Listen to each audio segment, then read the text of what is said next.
Prince Harry's most raw and emotional quotes ever make Princess Diana proud. Prince Harry is encouraging others to end the stigma surrounding mental health issues through his campaign, Heads Together. And he's following his own advice with some honest and emotional moments. If I'd known that was the last time I was going to speak to my mother, the things I would have said to her.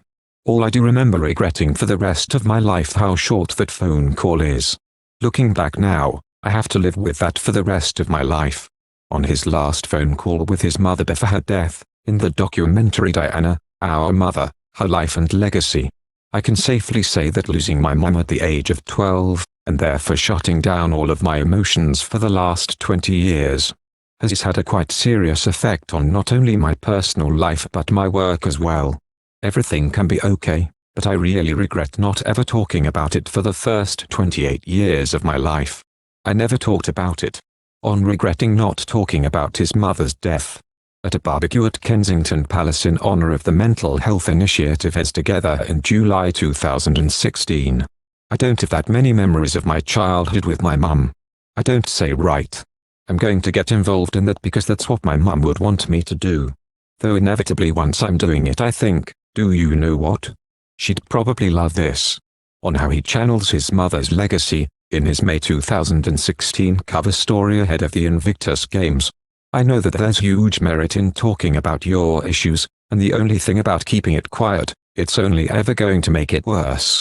Not just for you, but for everyone else around you, as well, because you become a problem. And I, for a lot of my 20s, was a problem. I don't know how I dealt with it. When she died, there was a gaping hole, not just for us but also for a huge amount of people across the world. If I can try and fill a very small part of that, then job done. I will have to, in a good way, spend the rest of my life trying to fill that void as much as possible. And so will William. About making up for his mother's absence, in his May 2016 cover story ahead of the Invictus Games. This is where I feel more like myself than anywhere else in the world. I wish I could spend more time in Africa. I have this intense sense of complete relaxation and normality here. To not get recognized, to lose myself in the bush with what I would call the most down-to-earth people on the planet. People, dedicated to conservation, with no ulterior motives, no agendas. Who would sacrifice everything for the betterment of nature. I talk to them about their jobs, about what they do. And I learn so much. All I want to do is make my mother incredibly proud. That's all I've ever wanted to do. I'm not trying to scare people, but it's very much on your own doorstep. We have a responsibility to ourselves. To the people we are in a relationship with, the people that we love. You owe it to yourselves, you owe it to them to just get tested. And I say just get tested. It is such a simple thing to do, but it is obviously a life-changing moment. She was our guardian, friend and protector. She never once allowed her unfaltering love for us to go unspoken or undemonstrated. Behind the media glare, to us, two children, she was quite simply the best mother in the world. Connie the sergeant, was someone who teased me at the right moments and gave me the confidence to look forward. To actually have that confidence in yourself to know who you are and to push forward and try to help others. Loving their lives with Lilibut. Prince Harry and Meghan became proud parents of a baby girl in June 2021. The little one joined big brother Archie, who arrived in May 2019.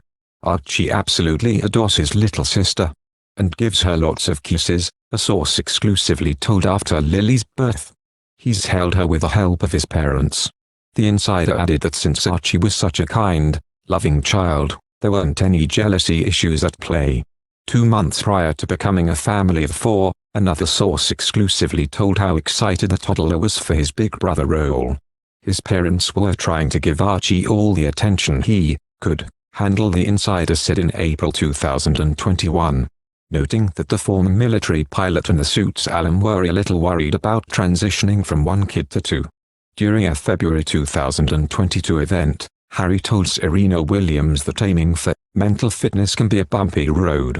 While raising 2 kids, adding, "I've now put in about half an hour, 45 minutes in the morning. When it's like, okay, one of the kids has gone to school, the other one's taking a nap. There's a break in our programs. I either work out, take the dog for a walk, get out in nature, Maybe meditate.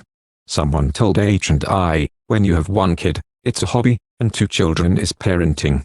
Megan told DeGeneres in November 2021. Suddenly we realized, oh, right. Everyone talks about what it's like for the second child, but no one talks about the adjustment for the first child. When the second one comes along, I think they have this moment of, oh, this is fun. Oh, this how it is now. Thank you for watching. If you like our video, would you please help us like, share and subscribe our channel. Wish you happy to see our videos. Thank you very much.